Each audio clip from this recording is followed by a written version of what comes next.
ప్రేమ యేసుని ప్రేమ అది ఎవ్వరు కొలువలేనిది. నిజము దీనిని నమ్ము, ఇది భువి అందించలేనిది. ప్రేమ యేసుని ప్రేమ అది ఎవ్వరు కొలువలేనిది.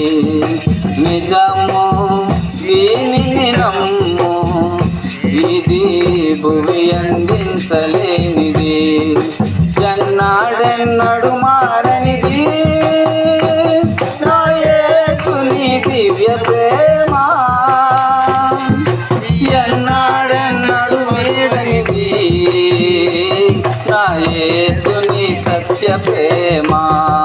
ప్రేమ యేసుని ప్రేమ అది ఎవ్వరు కొలువలేనిది.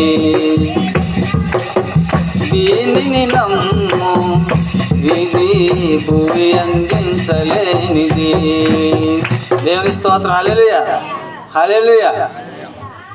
ఆవిడ కోసం ఈ పాట పాడవలసి వచ్చిందనమాట. దేవుని స్తోత్రం. హల్లెలూయా. దేవుడు లోకముని ఎంతో ప్రేమించాడు.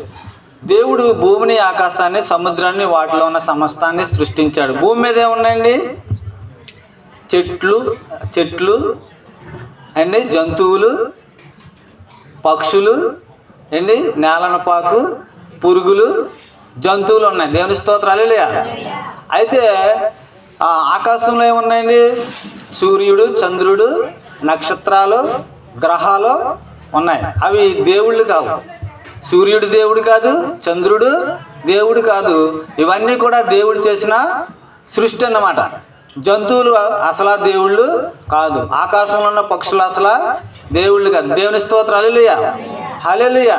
దేవుడు ఒక్కడే, దేవుడు ఒక్కడే. ఆ దేవుడే ఈ సృష్టిని సృష్టించాడు. మానవుణ్ణి తన స్వహస్తాలతో నిర్మించాడు. ఆయన మన నాసికా రంధ్రాల్లో ఊపిరి ఊదాడు. దేవుని స్తోత్రం. హల్లెలూయా, హల్లెలూయా. నరుని ఆయువు దేవుడు పెట్టిన దీపం. నరుడు ఆయువు ఏమిటంటండి? దేవుడు పెట్టిన దీపం. దేవుని స్తోత్రం. హల్లెలూయా, హల్లెలూయా.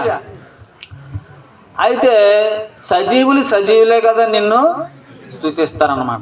అంతేనే కదండి. మన్ను నిన్ను స్తుతించదు. దేవుని స్తోత్రం. హల్లెలూయా, హల్లెలూయా.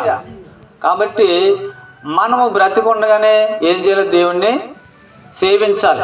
బ్రతికుండగానే దేవుని వెతకాలి. బ్రతికుండగానే మనం రక్షణ పొందాలి.